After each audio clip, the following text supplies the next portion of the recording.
আমরা যখন ঢাকা থেকে রওনা দিয়েছি, একটু ট্রাফিক জ্যাম ছিল, কত শতবার যে এই ঘড়িটা তাকিয়েছি, আল্লাহ জানে কত শতবার তাকিয়েছি, দেরি হয়ে যায় কিনা, দেরি হয়ে যায় কিনা, মানুষের শীতের রাত কষ্ট হয়ে যায় কিনা, কত শতবার এই ঘড়ির দিকে তাকিয়ে যে ছোট্ট একটা জায়গায় আসার জন্য। কিন্তু আপনি যে অনন্ত জীবনের দিকে প্রত্যেকটি মুহূর্তে এগিয়ে যাচ্ছেন, মৃত্যুর দিকে যে প্রত্যেকটা সেকেন্ডে আপনি এগিয়ে যাচ্ছেন, কতবার ঘড়ির দিকে তাকিয়েছেন? কতবার আপনার ঘড়ির দিকে তাকিয়েছেন বলেন? কতবার ভেবেছেন? যুবকরা তোমরা একবার চিন্তা করো, how many times you have looked at your watch. তুমি কতবার তোমার ঘড়ির দিকে তাকিয়েছো? একবার চিন্তা করে দেখো, তুমি কি ভেবেছো? আপনি কি ভেবেছেন কতদিন আপনি বেঁচে থাকবেন? কতদিন আপনি বেঁচে আছেন আর কতদিন আপনি বেঁচে থাকবেন? প্রতিদিন ঘুম থেকে উঠেই কি দোয়া পড়ি? আলহামদুলিল্লাহিল্লাযী আহিয়ানা, তারপরে কি? বাদামা আমাতানা। উলামায়ে কেরাম আছেন, বাদামা, what is the meaning of বাদামা আমাতানা?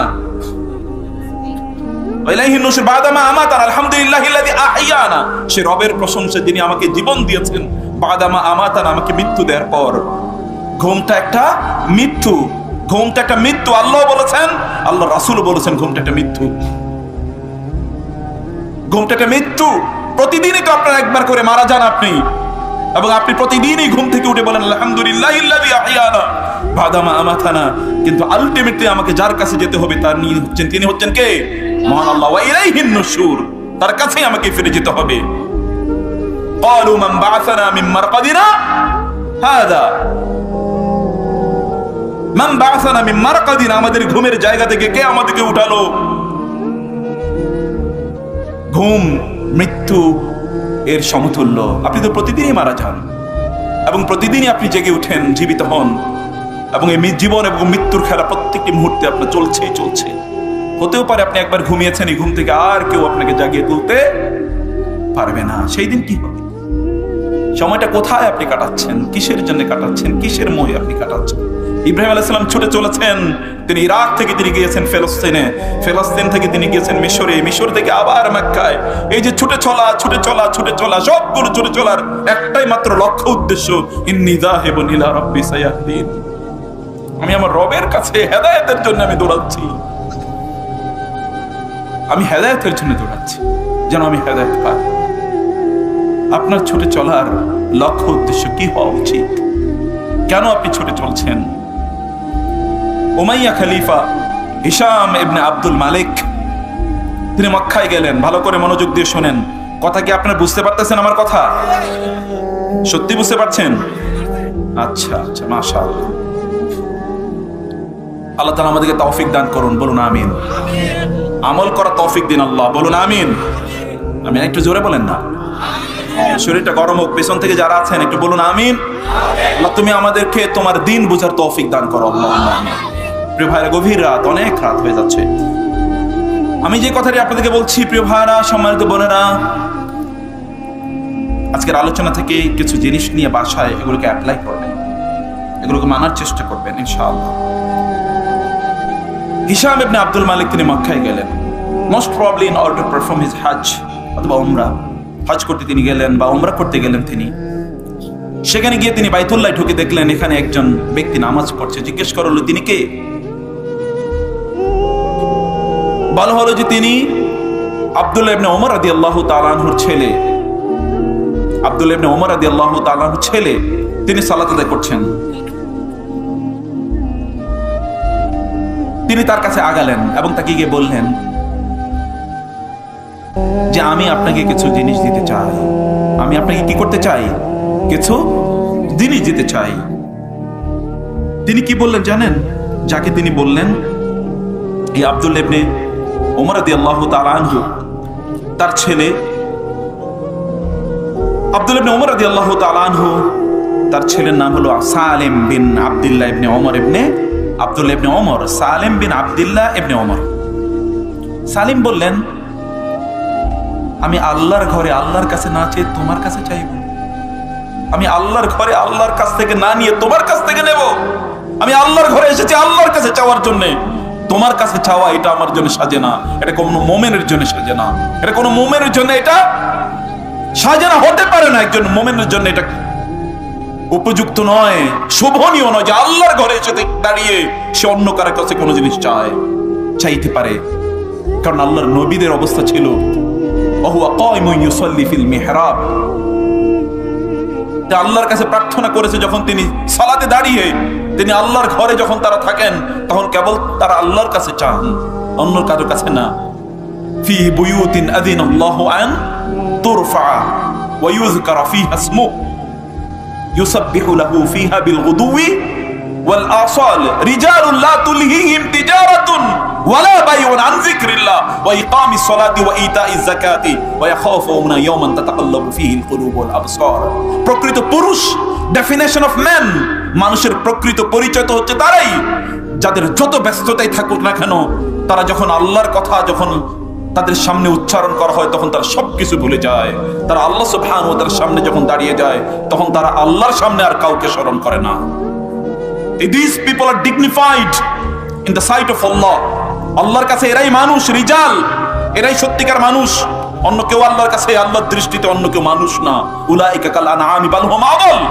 অন্যরা আল্লাহর দৃষ্টিতে জন্তু, জানোয়ার অথবা তার চেয়েও নিকৃষ্ট।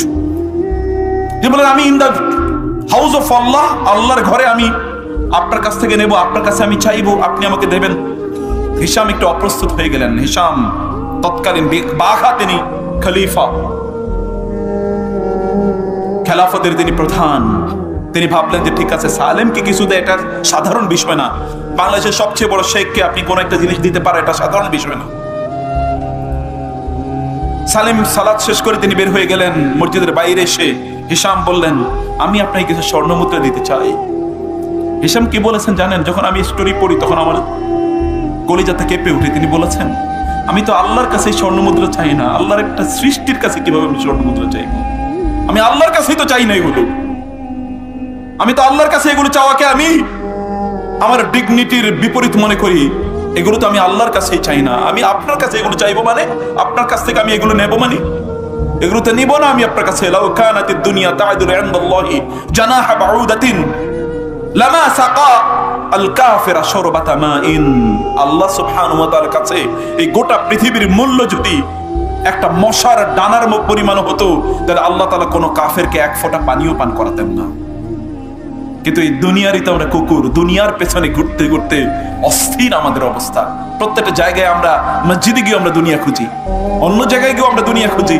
মাহফিলেও দেখবেন আশপাশে সকল কেবলমাত্র দোকান, এবং একদল লোক এখানে কেবল দোকানে জিনিসপত্র কিনতে আসে, ঠিক না?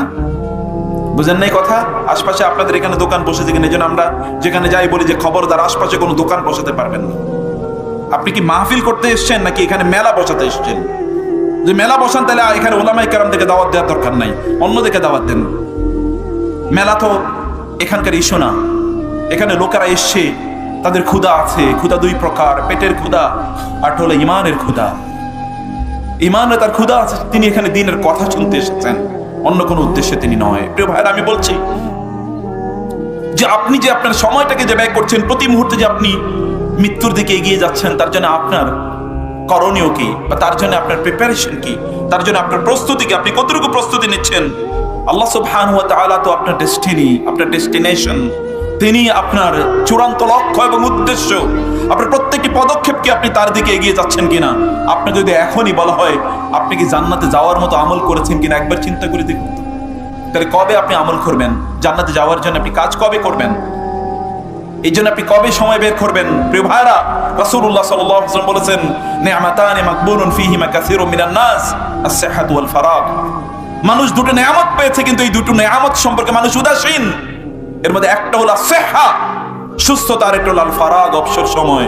সুস্থতা, এই যে আপনি এখন সুস্থ, আপনি এখন কোনো কাজ করছেন না। অসুস্থ যখন হবেন তখন আপনি চিৎকার চেঁচামেচি করলেও কোনো লাভ নাই। সুস্থ অবস্থায় আপনি কি করেছেন এটাকে আপনাকে দেখা হবে। তাআররাফ ইলাল্লাহি ফির রাখা ইয়ারিফুকা ফিশ শিদ্দা। আপনি যখন সুস্থ, তখন ভালো অবস্থায় আছেন, তখন আল্লাহকে ভুলে যাবেন না। তাইলে অসুস্থ অবস্থায় আল্লাহ তাআলা আপনাকে ভুলবেন না। রাসূলুল্লাহ সাল্লাল্লাহু আলাইহি ওয়াসাল্লাম বলেছেন, যে ব্যক্তি সুস্থ অবস্থায় কোনো ইবাদত করে, তিনি যদি অসুস্থ হয়ে যাওয়ার কারণে ওই ইবাদত না করতে পারেন, তাইলেও ফেরেশতারা তার আমলনামায় লিখে দেয় এই লোকটা ইবাদত করছে। আপনি সুস্থ অবস্থায় আল্লাহকে ভুলে যান কেন? আপনি যখন আল ফারাগ, অর্থাৎ যখন আপনি বিভিন্ন কাজ থেকে আপনি এখন ফ্রি, আপনার এখন কোনো কাজ নাই, যেমন এখন রাত, এখন ইয়াং জেনারেশন দেখবেন তারা ফেসবুক, ইউটিউব ইত্যাদি নিয়ে তারা আছে। আরেক দল আছে খেলাধুলা ইত্যাকার নিয়ে, আরেক দল আছে গল্প গুজব নিয়ে, আরেক দল আছে রাজনীতি নিয়ে, আরেক দল আছে হাবি জাবি ইত্যাদি কার নিয়ে। কেউ হয়তোবা দোকানের সামনে বসেছে বিভিন্ন ধরনের আড্ডাবাজি করছে, এরকম করে করে বেড়াচ্ছে, because it is their free time. আপনি যখন আপনার দোকানটা বন্ধ করেন, বাসায় যান, তখন গিয়ে কি করেন?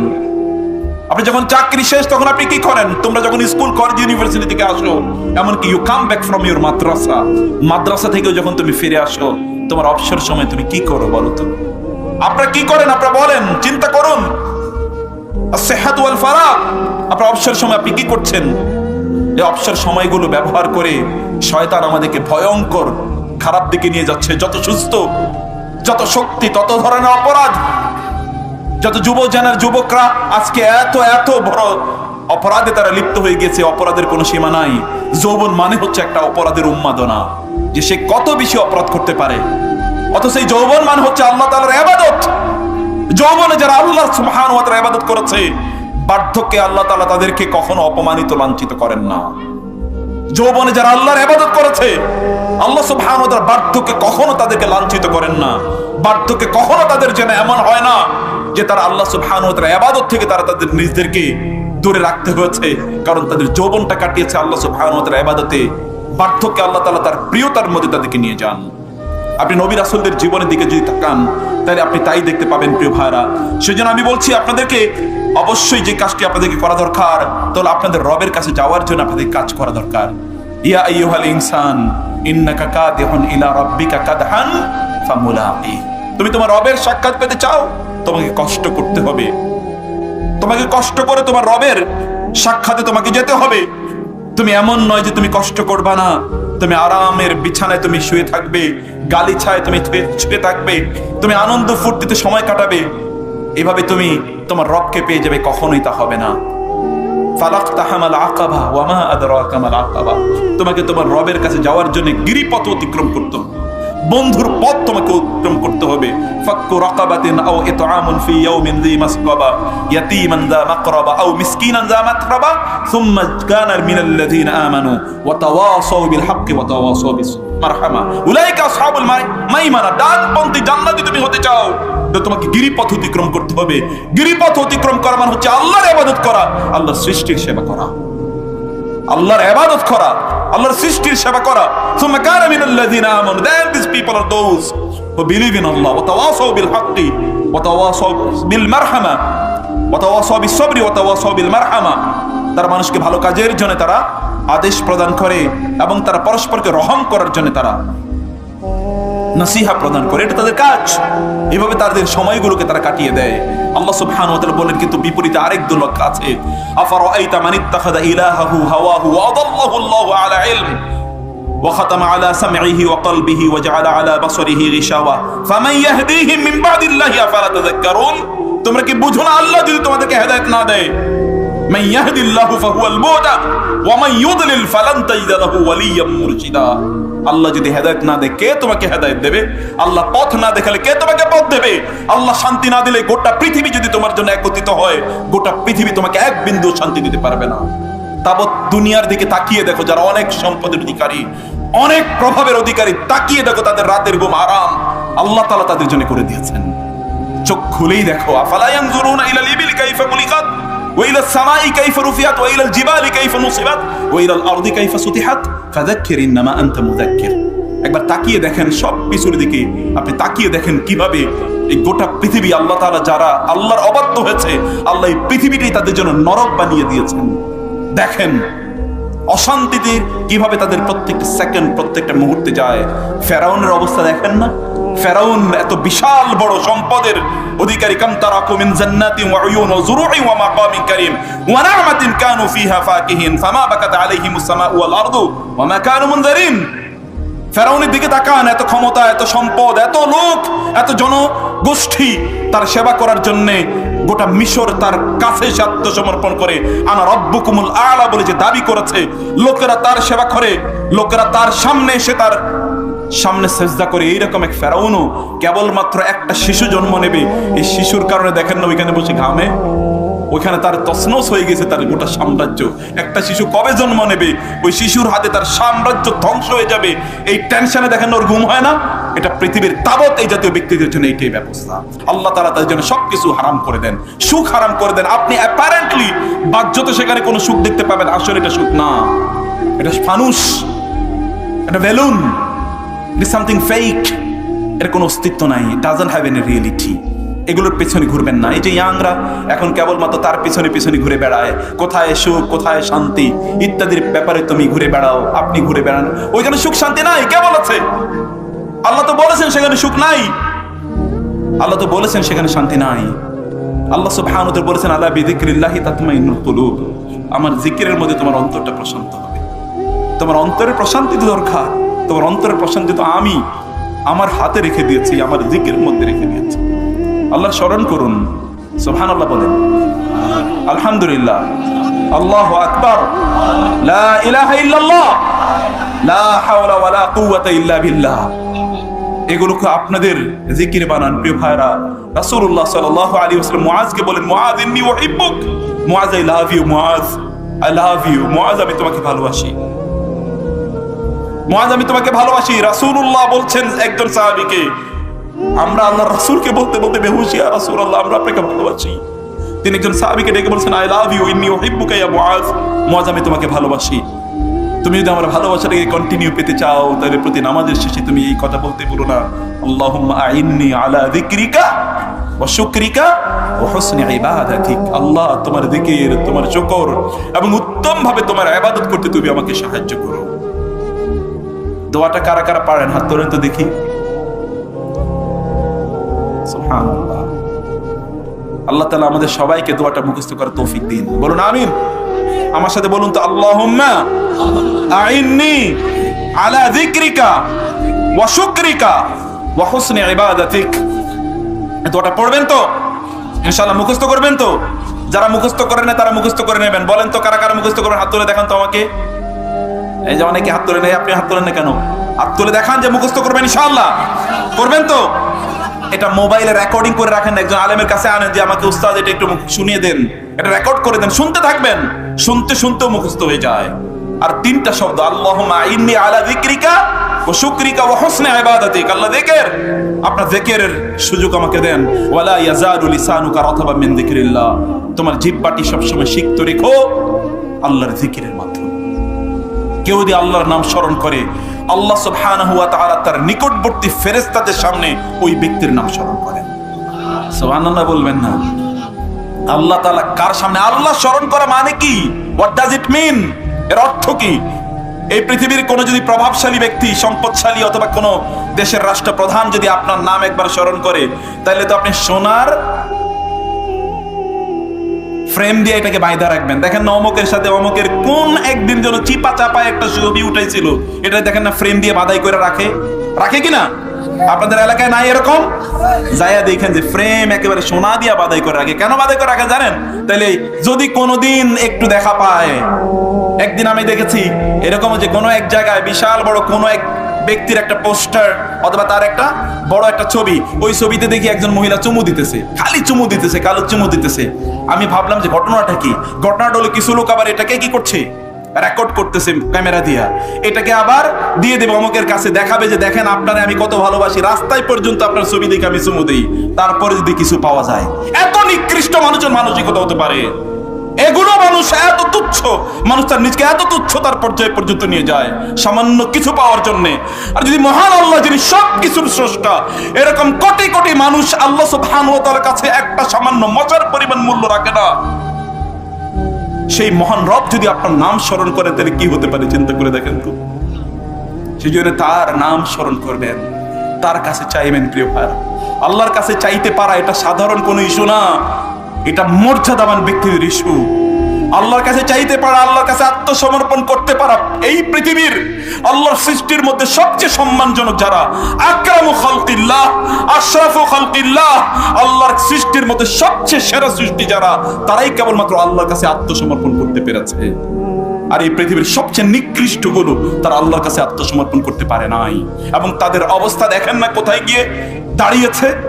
এই পৃথিবীতে ফেরাউনের চেয়ে নিকৃষ্ট কেউ নাই।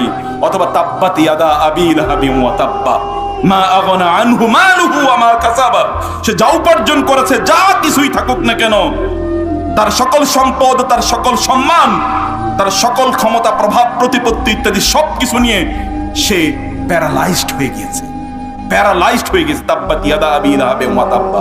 আপনি তার চেয়ে বেশি কি ফেরাউনের চেয়ে তো আর বড় হয়ে যান নাই নাকি? বলেন, হয়ে গেছেন নাকি ফেরাউনের চেয়ে বড়? এর চেয়ে তো বেশি আপনার সম্পদ নাই, এর চেয়ে বেশি তো আপনার লোকজন নাই যারা আপনার সামনে এসে সেজদা দেবে। তা তো করে নাই। সে দাবি করেছে আনা রব্বুকুমুল আলা, তার লোকেরা কেউ চ্যালেঞ্জ করে নাই। একজন মাত্র চ্যালেঞ্জ করেছে, তার নাম হচ্ছে মুসা আলাইহিস সালাম, এবং তার স্ত্রী সেটা কবুল করেন নাই, তার স্ত্রী তা গ্রহণ করেন নাই, আসিয়া বিনতে মুজাহিম। আর তো সবাই তো মেনে নিয়েছে। মুসা আলাইহিস সালামের বিরোধিতার পরে পরবর্তী লোকেরা, একদল লোক তখন মুসা আলাইহিস সালামের সাপোর্টে বা তার কথায় তারা বিশ্বাস স্থাপন করে, বাকিরা তো করেও না। আল্লাহ সুবহানাহু ওয়া তাআলা এর সামনে দাপট দেখাতে নাই। সম্মানিত ভাইরা, সেজন্য আমি বলছি, একদল লোক তারা তাদের পোস্ট, পজিশন, তাদের প্রেস্টিজ, তাদের ডিগনিটি, তাদের প্রপার্টি ইত্যাদিকে তারা তাদের গড বানিয়ে নিয়েছে। ইত্যাদির পূজায় তারা প্রত্যেকটি মুহূর্তে রত। যে ইয়াং জেনারেশনদেরকে বলছি, তোমরা দেখবা তোমার যৌবনের পূজায় তুমি প্রত্যেকটা মুহূর্তে রত আছো। তুমি ডেইলি কতবার আয়নার সামনে তোমার চেহারাটা দেখো, কেবলমাত্র কোন দিক দিয়ে সুন্দর দেখা যাবে, কোথায় স্নো অথবা ইত্যাদি মাখলে কতটা সুন্দর দেখা যায়, কত সুন্দর জামা কাপড় পরা যায়। আমরা আজকে বলেছিলাম, একদল পুরুষ এবং নারী, বিশেষ করে একদল মহিলা, তারা কিছুদিন আগেও তারা পোশাকের স্বাধীনতা চেয়েছিল না? এখন দেখেন ওরা সবচেয়ে বেশি গিয়ে ভিড় জমাইতেছে শীতের পোশাক কেনার জন্য, এবং তারা জামা কাপড় অন্যের চেয়ে বেশি পরে। তো এখন পোশাকের স্বাধীনতা কই? ওদেরকে তো এখন পোশাক থেকে বাইর করে ওদেরকে এরকম শীতের মধ্যে দাঁড়া করে রাখা দরকার, অথবা পানির মধ্যে ওদেরকে দাঁড় করে দেখার যে তোর স্বাধীনতা কাকে বলে দেখ একবার। স্বাধীনতাটা জাস্ট এনজয় ইউর স্বাধীনতা, ফ্রিডম। তোমার স্বাধীনতা তুমি ভোগ করো। শয়তান কতটা বিজয়ী হয়েছে। আশ-শাইতানু ইয়াইদুকুমুল ফাকরা ওয়া ইয়া'মুরুকুম বিল ফাহশা। শয়তান তোমাদেরকে দারিদ্র্যের ভয় দেখায় এবং অশ্লীলতার নির্দেশ তোমাকে প্রদান করে। অতএব শয়তানি কালচার আমরা চারিদিকে তৈরি করে দিয়েছি, এবং আমরা মনে করছি যে আমরা প্রচন্ড ভালো কাজ করছি। ওম ইয়াহসাবুনা আন্নাহুম ইউহসিনুনা সুনআ। এই যে আপনাদেরকে এই জন্য বলছি, যুবকরা যারা আছেন, যুবতীরা যারা আছেন, যতবার আয়নার সামনে দাঁড়ান ততবার বলুন, আল্লাহুম্মা কামা আহসানতা খালকি ফাহাসসিন খুলুকি। হে আল্লাহ, যেমনি ভাবে আমাকে সুন্দর বানিয়েছো, আমার চরিত্রটা তুমি সুন্দর বানাও। এটা তো বলা দরকার। আল্লাহর শুকর আদায় করেন। আল ঈমান ওয়া আল ইসলামু বাইনা শুকরি বাইনা সবরি ওয়া শুকর। শুকরের এটি করা দরকার। আপনি তো আপনার গড বানিয়ে নিয়েছেন, আল্লাহর ইবাদত না করে আপনি এগুলোর পূজা করছেন, আপনার সম্পদের পূজা করছেন, আপনার পোস্ট, পজিশন, প্রমোশন ইত্যাদির পূজা করছেন। আল্লাহ তাআলা বলছেন, ওয়াদাল্লাহুল্লাহু আলা ইলম। এই ব্যক্তির জ্ঞান আছে, তারপরও সে পদভ্রষ্ট, অথবা আল্লাহ তাকে পদভ্রষ্ট করে দিচ্ছেন। কারণ আল্লাহ সুবহানাহু ওয়া তাআলা স্মরণ বা আল্লাহ তার কাছে প্রায়োরিটি পায় না, তার কাছে অন্য কিছু প্রায়োরিটি পাচ্ছে। এই সকল ব্যক্তিদের কথা আল্লাহ তাআলা বললেন। প্রিয় ভাইরা, এই জন্য আপনার পোস্ট, পজিশন, প্রমোশন, প্রপার্টি, পাওয়ার, প্রেস্টিজ এগুলোকে আপনার গড আপনার বানিয়ে নেন। আপনি হয়তো বুঝবেনও না, অথবা আপনি খেয়ালও করেন নাই। আপনার ব্যবসা হাউসটি আল্লাহ সুবহানাহু ওয়া তাআলা বললেন, যে সকল ব্যক্তিরা যদি লা তাজিদু কওমান ইউমিনুনা বিল্লাহি ওয়াল ইয়াউমিল আখির ইউআদ্দুনা মান হাদ্দাল্লাহু ওয়া রাসূলাহু ওয়ালাউ কানু আবাহুম আও আবনাহুম আও ইখওয়ানাহুম আও আশিরাতাহুম। তো লোক আছে এরকম, قل لو كان آباؤكم وأبناؤكم وإخوانكم وأزواجكم وعشيرتكم وأموال اقترفتموها وتجارة تخشون كسادها ومساكن ترضونها أحب إليكم من الله ورسوله فتربصوا حتى يأتي الله بأمره। অপেক্ষা করো, তুমি যদি তোমার চেহারা, তোমার সৌন্দর্য, তোমার সম্পদ, তোমার ব্যবসা বাণিজ্য, তোমার বাড়িঘর, তোমার গাড়ি, অথবা তোমার স্ত্রী, তোমার স্বামী, তোমার সম্পত্তি, তোমার সন্তান, তোমার বাবা মা ইত্তকার যদি তোমার কাছে আল্লাহ এবং আল্লাহর রাসূলের চেয়ে বেশি প্রিয় হয়, ফাতারাব্বাসু, তারা অপেক্ষা করো হাত্তা ইয়াতি আল্লাহু বিআমরি। আল্লাহর নির্দেশ মানে আল্লাহর শাস্তি আসা পর্যন্ত। আল্লাহ শাস্তির জন্য অপেক্ষা করো। আল্লাহ শাস্তি is coming, will be descending upon you. তোমার উপর আল্লাহর শাস্তি আপতিত হবেই, পড়বেই। এগুলো অপেক্ষা করো। আপনারা কিন্তু অপেক্ষা কইরেন। এটা শুধুমাত্র অমকের তমকের, আমি কেবল অমকের তমকের দিকে বলি না। I am addressing you brothers and sisters. আমি আপনাদেরকে বলছি, আপনাদের আমাদের সবারই একই অবস্থা, আমাদের সবারই একই অবস্থা। আমরা ঠিক সেভাবে আমাদের সময়টাকে আমরা কাটাচ্ছি। প্রিয় ভাইরা, সেজন্য আল্লাহ সুবহানাহু ওয়া তাআলার পথে আমাদেরকে চলার জন্য আমাদেরকে যে কাজটি করা দরকার, ধৈর্যের সাথে অব্যাহতভাবে আল্লাহ তাআলার পথে আমাদের চলা দরকার। ধৈর্যের সাথে অব্যাহতভাবে চলা দরকার। ধৈর্যটা কেবলমাত্র আপনি মনে করবেন না যে বিপদে পড়ার কারণে ধৈর্য। আল্লাহর পথে চলার জন্য, আমলের জন্য, ইবাদতের জন্য, আল্লাহর বান্দা হিসেবে নিজের সময়টা কাটানোর জন্য প্রচন্ড ধৈর্যের দরকার। যেমন ধরে নামাজ পড়তে গিয়েছেন, 4 রাকাত নামাজ পড়তে 3 মিনিট সময় লাগে। অধিকাংশ লোকেরই অবস্থা এরকম না? বুঝেন না এই কথা? অধিকাংশ লোকের অবস্থাই হচ্ছে কত দ্রুত সে নামাজ আদায় করতে পারবে। এক সিজদার মধ্যখানে আল্লাহর সামনে সিজদা দিচ্ছেন, আপনাকে ভয় নাই, লজ্জা নাই? আপনি প্রেসিডেন্ট, প্রাইম মিনিস্টারের সামনে দাঁড়ান তো, অথবা এলাকার একজন মেম্বার, চেয়ারম্যানের কাছে যাই, এই তো এত তাড়াতাড়ি বের হন তো, দেখেন না অবস্থাটা কি দাঁড়ায়। গেছেন এবং ফুরুত করে বের হয়ে গেছেন, দেখেন না পরিস্থিতি কি দাঁড়ায়। তাহলে আল্লাহর সামনে যে দাঁড়ালেন এবং হঠাৎ করে সেখান থেকে দ্রুত বের হয়ে গেলেন, মনে হচ্ছে যেন আপনি কারাগারে ঢুকেছেন। কেউ মনে হচ্ছে যেন আপনাকে পিটাচ্ছে এবং সেখান থেকে আপনি এত দ্রুত বের হয়ে যাচ্ছেন। কেন? আল্লাহর ঘরে আপনার মন টিকে না কেন? ধৈর্য নাই, আল্লাহর ইবাদতের জন্য ধৈর্য নাই। আসসাবরু আলা আল ইবাদাত, আসসাবরু আনিল মাসায়েব। এই যে আপনার ধৈর্য, ইবাদতের জন্য যে ধৈর্য ধরা দরকার, কোরআন তেলাওয়াতের জন্য আপনার কতটুকু ধৈর্য আছে? আপনি কতটুকু কোরআন তেলাওয়াতের জন্য সময় নিচ্ছেন? আপনি দিনের কথা শোনার জন্য কতটুকু আপনার ধৈর্য আছে, বা দিনের কাজ করার জন্য কতটুকু ধৈর্য আছে? আপনি আল্লাহর নবী রাসূলদের দিকে তাকিয়ে দেখেন, তারা কি পরিমাণ ধৈর্য নিয়ে তারা তাদের কাজগুলো করেছে, কি পরিমাণ ধৈর্য নিয়ে তারা তাদের ইবাদতগুলো করেছে। রাসূলুল্লাহ সাল্লাল্লাহু আলাইহি ওয়াসাল্লামের ব্যাপারে আয়েশা রাদিয়াল্লাহু আনহা বলেছেন, রাসূলুল্লাহ সাল্লাল্লাহু আলাইহি ওয়াসাল্লাম রাতের নামাজ যখন পড়তেন, তার পাগুলো ফুলে যেত এবং তার পায়ের গোড়ালিগুলো ফেটে যেত। তিনি বলতেন, ইয়া রাসূলুল্লাহ, আপনাকে এত ইবাদত কেন করা লাগে? আল্লাহ আপনার অতীতের এবং ভবিষ্যতের সব গুনাহ মাফ করে দিয়েছেন, আপনার এত ইবাদত করা লাগে? তিনি কি বলেননি, আফালা কুনু আবদান শাকুরা, বাদ গাফারাল্লাহু মা তাকাদ্দাম মিন যামবিকা ওয়া মা তাআখার। আল্লাহ আপনার অতীতের পরের সকল গুনাহ মাফ করে দিয়েছেন, আপনার তো এত ইবাদত করা লাগে না। তিনি বলেছেন, আফালা কুনু আবদান শাকুরা, যিনি আমার সকল গুনাহ মাফ করে দিয়েছেন তার জন্য কি আমি কৃতজ্ঞ হব না? আমি তো আরো কৃতজ্ঞ তার প্রতি। ইবাদত যেন তার আরো বেড়ে যায়। মক্কা যখন বিজয় হয়, রাসূলুল্লাহ সাল্লাল্লাহু আলাইহি সাল্লাম তার বাহনের উপর চড়ে তিনি যখন মক্কায় প্রবেশ করছেন, বিজয়ীরা, ইন্নাল মুলুকা ইযা দাখালু ক্বরিয়াতান আফসাদুহা ওয়া জাআলু আইযাতা আহলি আযিল্লা ওয়া কাযালিকা ইয়াফআলুন। আল্লাহ বলেছেন, একদল রাজা আছে, স্বৈরাচার আছে, একদল লোক আছে যারা কোনো দেশ যখন দখল করে তখন ওইখানকার সম্মানিত লোকজনকে তারা অপমানিত করে, লাঞ্ছিত করে, এবং তারা সেখানে বিভিন্ন ধরনের ফিতনা ফাসাদ ছড়িয়ে দেয়, মারামারি ঝগড়া, অমুকের হত্যা করো, তমুকের মারো, অমুকের ধরো, ইত্তকার তারা করে। আল্লাহ তাআলা বলছেন কোরআনে, ওয়াকাযালিকা ইয়াফআলুন, they do it, it is their custom and tradition, it is their culture. এটা তারা করেই থাকে। এক গোটা পৃথিবী জুড়ে এটা হয়েছে, গোটা পৃথিবী জুড়ে এমন হয়েছে। আমালেকা থেকে শুরু করে এই পৃথিবীর এখনকারও বিভিন্ন জায়গায় যারা আছে তাদেরকে দেখবেন, তথাকথিত সভ্য লোকেরা তারা মুসলিম দেশগুলোকে কিভাবে ধ্বংস করে দিয়েছে বা দিচ্ছে, এগুলো তো আপনারা দেখতেই পাচ্ছেন।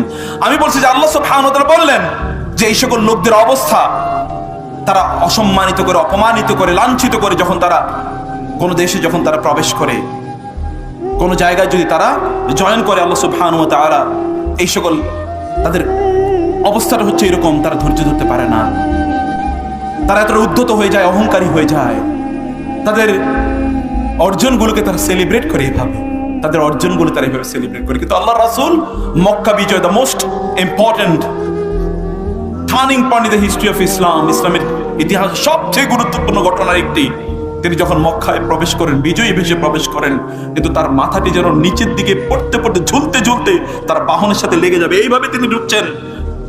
কারণ আল্লাহর কৃতজ্ঞ বান্দা, আফালা কুনু আবদান শাকুরা, যিনি আমাকে এত বড় বিজয় প্রদান করলেন, তার জন্যই তো আমি আমার মাথাটা অবনত করব।